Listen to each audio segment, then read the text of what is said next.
What I want to do today was take 3 small breaks and talk about one, myself as I transitioned from where I grew up from, the military as it transformed, and probably one of the largest, most expensive military transformation projects in the country. And then lastly, some of the new and upcoming technology that we all have to look for, especially in the financial industry for the next couple of years. So one thing I want to tell you right now is that when I was a kid, I only wanted to do one thing, and that was join the Army. I knew it from very little, and the reason is because this is my dad, who, by the way, is very, very Native American, and you don't need 23andMe to tell you. So he was in the Army in Korea, came back, had a really rough time, but all the great stories he told me was about him and his battle buddies from Korea. So when I was a kid, this is what I wanted to do, and I grew up here in a place called Bloomington, Illinois. I was actually born in Indiana. We moved a little bit before that, and people always ask me, Jason, did you have a normal upbringing? And I was like, no, but I lived next door to it. So Bloomington, if you haven't been there in Illinois, is a very bland kind of city, and this is where we essentially grew up. This is called the Sunnyside Housing Project, and I spent about 15 years of my life here. Now, I want to introduce you to how Illinois does these kind of projects. This was my house. Now, one great thing about Illinois is that when you join the military, your driver's license never has to be changed again. So this was my address for 22 years, and I was very proud of it. Also, that was a dog food factory. So thank you, Illinois, for my upbringing and wanting me to join the Army to get the heck out of there and see the world, right? That's what I wanted to do more than anything in my high school, was to get out and see the world. So I joined the U.S. Army. The U.S. Army, however, only sent me to South Carolina right off the bat, and I decided the rest of the world did not look very good from the point of some trees and some ants and some other things that we had there in South Carolina. So after about 16 weeks of training, and as you can see, a very so happy person up here on the right, started his career in the United States Army, and I was very proud of it. And the one great thing the military does is they bring people from all around the country together, and they teach us how to work together in a way that you don't see really in the rest of society. We depend on each other. So this bushy-eyed guy right here at the age of 18 went out and went around the world. I went to Washington State. I went to Panama. I did counter-drug operations there. I became a Vietnamese linguist for an embassy that was never approved. And finally, I became a commando in the United States Army Ranger Regiment in 1997, where I got to work for a man named General Stanley McChrystal. And if you haven't seen him, he's played by Brad Pitt in a movie called War Machine. And he was literally like that every day that I knew him. And he sent me to officer candidate school without a college degree. And the Army is the only place where you can become a commissioned officer without a college degree. And they taught me how to do this. This is the M1 Abrams main battle tank. It gets about 5 gallons to the mile. That's exactly what you heard, 5 gallons to the mile. It takes about 12 gallons to start the jet engine that runs this thing. It can hit a moving target at 50 miles an hour within 3 feet at 4 miles. It's an amazing piece of equipment, but it's run by people, and that's what I did for the first 4 years of my officer career. Now, that is an amazing tank. You're very protected in this tank. So what did they do? Yeah, I never got to go anywhere in that darn tank, ever. Okay, first of all, I jumped out of airplanes. They sent me to Iraq. I taught scouts in Afghanistan. Notice no tank in any of these photos, right? This is me when I got my black beret. And finally, this is the Korean Peace Village, and there's a little interesting story. I believe I am the only U.S. Army soldier ever to moonwalk across the peace line. And that was only because my platoon sergeant didn't see me at the time. Now, I did do some combat tours, right? And one thing is, it's kind of weird to say, is I had a lot of fun. It wasn't really fun, but it was a great experience working with all the people that I will know for the rest of my life. So in 2004, I went to this great little area of Afghanistan, and where I taught Afghan scouts. Now, if you notice, this is the exact same area where they filmed that movie about the 4 Navy SEALs. It's a beautiful part of the world, let me tell you right now. It's not. So that was in 2004, and I decided that I was getting long in the tooth, right? I was prior enlisted. I had 14 years in the Army, and I was this junior officer, right? Where all these other guys were coming out of college in ROTC and West Point. And I decided I needed change. The Army went through a modernization project where they went out and they decided we need actual IT people. We need actual, information security officers, and we need COTS, commercial off-the-shelf technology, to run our brigade combat teams. And I'll talk about that in a second, but I joined those ranks of one of the first 30 or 40 cyber and IT officers ever in the United States Army. And of course, in the Army, we spent a year of certification, going through all that. And then what did they do? I was like, okay, great. I'm a cyber officer. My land is cake from here on out because we got to have air conditioning. And where did they send me? Oh, that's right, Baghdad. Now, if you took Baghdad on a map and you placed a pin right in the center of Baghdad, that was my fob, and it was called prosperity, and I'll show you some pictures of it in here in a second. It was not prosperous, but that's where I was in 2006. A year and a half later, I had about 11 months at the end of that tour, and right back around, we went to Mosul and Erbil, right? That's another beautiful location that you've heard of on the news, right? So I did a year there in Mosul and Erbil doing CISO IT work. Also, I got my college degree in 2004 in Afghanistan, and I got my master's in Baghdad, thanks to online learning and the fact that I've never actually attended a graduation since high school. So I am graduating with my doctorate here this summer, and it will be the first time I ever actually get to cross the stage, and I don't care if I'm dragging myself to it, but the other 2 times I got to skip out on it. So this is what the life of an Army IT cyber officer is, right? One is running a lot of cable in places that cable probably should never be run, putting millions of dollars of satellite equipment in one of Saddam's bathrooms, if you can see the tile back there, okay? And I did live in one, which I thought was kind of funny. That right there on the bottom left is the Baghdad Communications Tower, and no, your eyes are not deceiving you, it is crooked. And yes, there are Army soldiers in there. And then lastly, this is me after a night of pulling cable. So one of the other great things we had to do is they were building this thing called the United States Embassy in Baghdad, and it was a very, very delayed project. So they had tons of equipment laying around. So my brigade commander said, we need to run fiber to create all these places. So we stole a spool of fiber from the United States Embassy, and we did it with an engineering crew, these guys right here, and that's called a C bucket. And if you notice, the thing that's holding that to the C bucket is an M1 Abrams tow cable, because that's the only part of this I knew how to operate. And so we actually ran in Baghdad fiber cable using this engineer crew, and we dug up the streets ourselves to get it done. Now, of course, we had to wait for someone to come in and actually terminate the fiber. This is Fob Prosperity's palace. This is what I lived in for about a year and 3 months. Now, this was only after the Navy and the Air Force tried to destroy it. But what did the Army do when they got there? We lived in it for about a year and a half. And I actually ran cable through most of this building with me and my soldiers and put the satellite dishes on the roof. Some other great things that happened in Iraq is you fly in a lot of Blackhawks.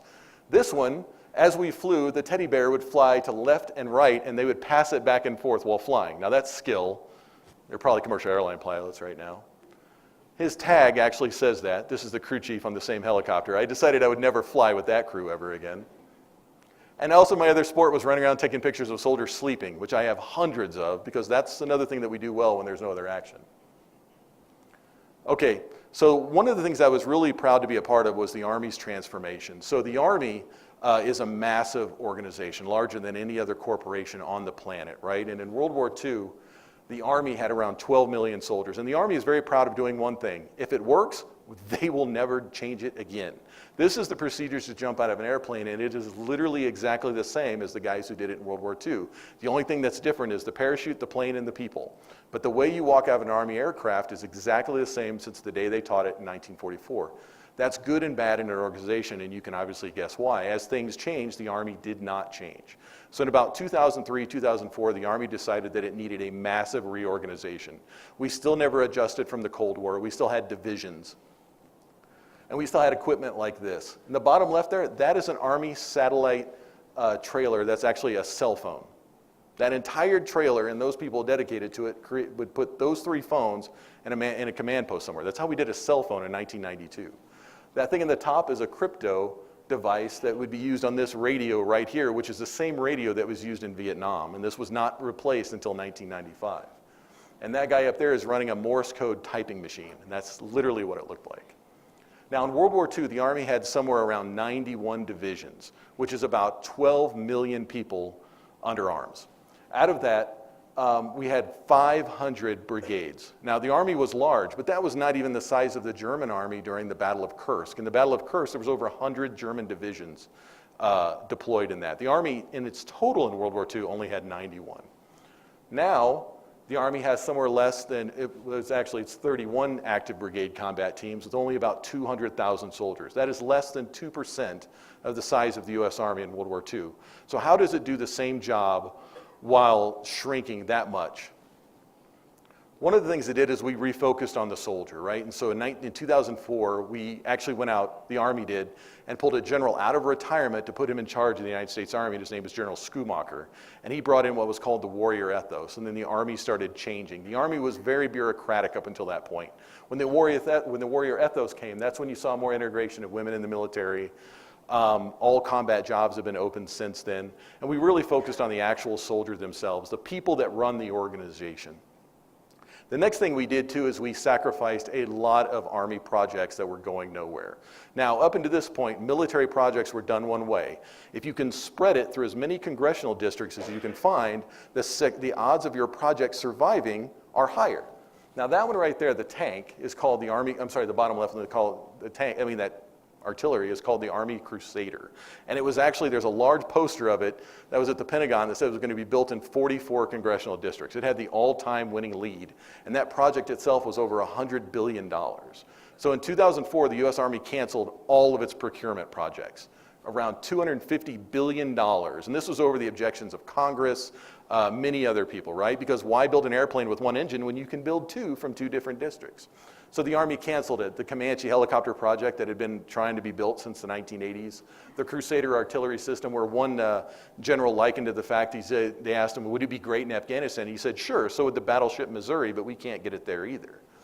And of course, several other Army systems were canceled too. They make the hard choices. What did they do with that money? They reinvested it back into the Army Modernization project, which was in technology that you see now and you see today, right? They made the hard choices. They cut some of the things that were core to the Army, and they created systems like this.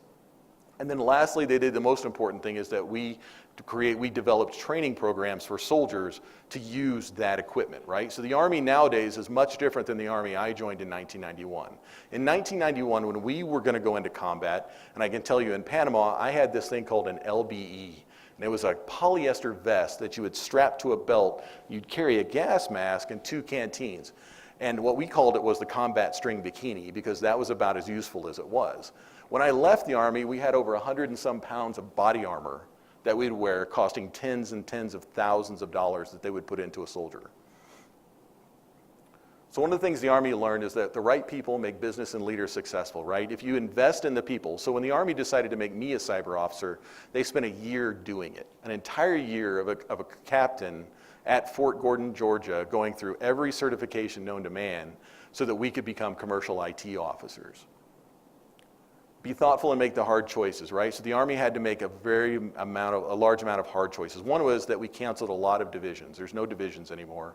You see them on TV, they have patches, but they're not true divisions anymore.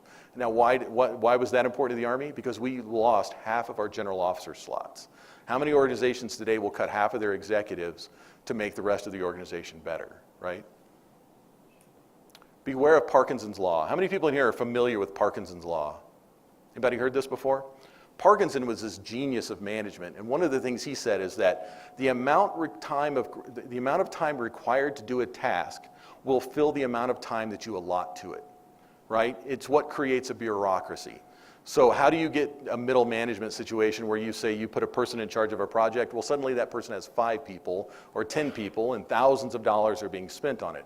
Parkinson's law was stated to counter that. And that's what the US Army was, right? We grew through the Vietnam War, through the Cold War, these huge organizations, these huge echelons costing billions and billions of dollars because no one would do anything to cut an axe to it. So what did they have to do? They pulled a 4-star general out of retirement who had no wish at all to be the next chief of staff of the Army, but they made him the chief of staff of the Army so he could do it without political intrigues. And invest in technology for a reason, not for technology's sake, right? So the Army spends a lot of money on technology. We do a lot of research and development. Sorry, they did at the time. But they didn't do it just because it was cool. They did it because there was very varied reasons for it, and important reasons, right? You invest in a new type of med kit. When I came in the Army, the medical kit was a little pouch with basically a large, oversized napkin. Now the medical kit the Army carries is about this big and takes about 2 days of training. It includes an intubator, it includes a tourniquet, it includes hema bandages that actually have blood cells built into them. And then lastly, make decisions. When wrong, make new ones. The one thing I was always learned when I was a lieutenant was the fact that you're always going to make bad decisions. That does not mean you're a bad leader, but sometimes you have to make more decisions. So get over it. right? Get past it as soon as you can and make the right decision. And that's what the Army did in 2004. The Army is a much leaner and more capable force now than it was in 2004, even though we have fewer people. A brigade combat team nowadays has the combat advantage of 5 divisions in World War II, and that's with 5 times the number of people, and it did it through a modernization. And so lastly, I want to go through some of the typical things that we talk about in the financial industry, right? And this goes along with the theme of transformation, right? How did an organization such as the Army get from where it is to where it is today, right? And a lot of people don't see it, you just see it on TV, but the millions and millions and millions of people that worked on the Army's modernization project. First thing is the cybersecurity, right? So this is what I do at USAA, and cybersecurity is very important. Now, a lot of times we always talk about cybersecurity as one of those things that should be done. But let's face it, how many things in your company can go wrong as bad as cybersecurity and end a company overnight, right? That is the one great fear of your company right here. Other things are death by 1,000 cuts, right? Poor business program, poor innovation, some of those things, right? You lost market share. Cybersecurity can end a bank overnight, right? It can end many things overnight, especially when people have all their money invested in you. Unfortunately, we're not all like the Flint Water Company or Equifax, where we have to do business with you. Most of us work for companies where the people don't have to do business with us. Secondly, and I brought these up here, is because what's old is new again. How many people 6 years ago would have said one of the #1 missions of your company to get straight was patching? How many people, right? We've been doing it for 25 years, and Equifax taught us never take that for granted, right? Risk management. It's been out for, how long have we been doing risk management in banks, right? Since they were created. And now we're looking at it again with new eyes on how to do it better. Underbanked population of the world, mobile banking, right? Mobile banking is going to do what mobile cell phones did to around the world. In many places around the world that I've been, there is no landline, right? It's all based on mobile technology. Now, as banks start serving purely with mobile financial solutions, you're going to start seeing parts of the world that have had no access to banking, right? They use some kind of local banking system, or in Islamic countries, they use a different one, most like people-to-people kind of banking transactions. Now you're going to start seeing billions of people involved in the financial market that are outside of most of the developed countries that you see on this chart right here, right? So look at Africa, right? 326 million people with almost zero financial presence, right? That's going to change within 10 to 20 years. They are all going to be banking, and they're all going to be wanting products that can be used on a phone. They will never see a bank, most likely in their lives. Bitcoin. One of the most challenged yet cool things that we have to talk about, right? And one of the things that everybody asks me about cybersecurity is, what about Bitcoin? And I always say, don't do anything with it yet, because US regulators have not had time to chew this up. Once you see some of the big banks and everybody start putting actual money behind it, sure. But right now, Bitcoin is just basically, it is an opportunity for us in the future, right? I think if you asked everybody 20, 30 years ago, a science fiction writer, where money was going to be today, they wouldn't have dreamed that we probably still would have had green dollar bills and we'd use them all the time, right? We would be a cashless society by this point. The reason we're kind of not there is because regulation, slows us down on purpose. But Bitcoin is one of those areas. Once large financial institutions start adopting it, once they have backing of gold and silver like current, equities have, once they have systems that are not built around a single company being hacked, right? That there's actual security investment behind it. Bitcoin will become one of the currencies. We'll just call it something different, obviously, because we're Americans. But PSD2. So how many people here are familiar with this, right? The new European regulation that came out for mobile payments, right? So Europe, and along with the GDPR, has now decided on this standard called PSD2. And basically what they've done is they've said banks can hold your information, but now they're going to empower other financial institutions to actually deal with all of your money. So you'll go to an aggregator, is what we call them, what we've used in the past, usually through a website like Mint or something that will show all of your banking account statuses. But in this case, European companies will actually be able to do this for you and take your data. The banks will all have basically a formatted system of an easy-to-share type financial data package that they would give out, similar to what XML was when we started using data. Regulation technology. Every company out there has some kind of technology now that says they can make compliance easier. So how many people have ever been through a PCI DSS QSA audit? Has anybody ever been through one of those? So about 10 years ago, PCI DSS was still catching on until Target, right? And then over the years, many companies have been out there doing these QSA audits. One of the things about QSAs is that if you don't like what a QSA says about your PCI DSS, you can always go hire another one, and odds are you will eventually find the one that works, right? Because that's just how unregulated that system is. Nationwide got a PCI DSS audit about 1.5 years ago, 2 years ago. They were breached, and now, of course, they're suing the PCI DSS auditor for giving them a false sense of security, basically, on their systems. This is what's going to happen around legal compliance when we start developing systems that tell people that, yes, don't worry about it. If you take this piece of software right here, it will solve all of your compliance problems. How long until an insurance company, who's known for tons of lawyers, is going to take that into consideration when they get when they get an MRA or a consent order or a fine or a breach? Oops, I keep pressing the wrong one, guys, sorry. Robotic process automation. High-risk manual transactions, right? High-risk manual processes is a bane in most financial institutions right now. Anything that requires a human to be involved in it and it's a repetitive task is subject to 1, abuse, and it's subject to 2, error. Robotic process automation will eliminate many of those processes within the next 10 years. If a piece of software can do it and it doesn't require segregation of duty, then a piece of software will do it, right? And that's what robotic process automation is. Now, according to G2 Crowd, sorry, it's a 50% reduction in human capital. Now, will we see that? I don't know.